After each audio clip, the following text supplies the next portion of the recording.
bé tôi chờ là mong chung gọi đi nó đó chung gọi đi nó bé chỉ có tiền bé bữa tàu mới xí lấy bữa tàu mới xí họ giải tàu bé một cua đi nữa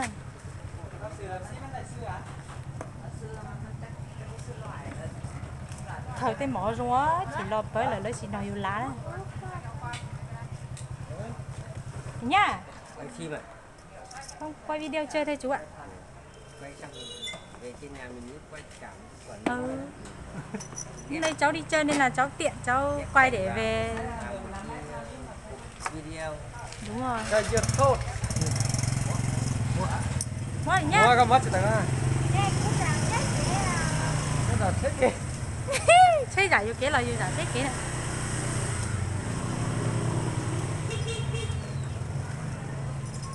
Bé tôi sau này đó, chả nó bé ha chỉ với mùi chua.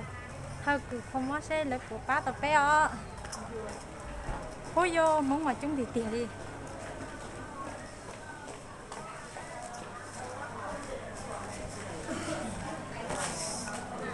chúng sắp lại đi nữa thì không gì nữa thì chúng ta một đọc cái chuột xin làm mà chúng sao đi nữa cái này cháu này mua có mua trong bì đó mua trước từ trong đây chưa chứ mua thì cho thêm mua hai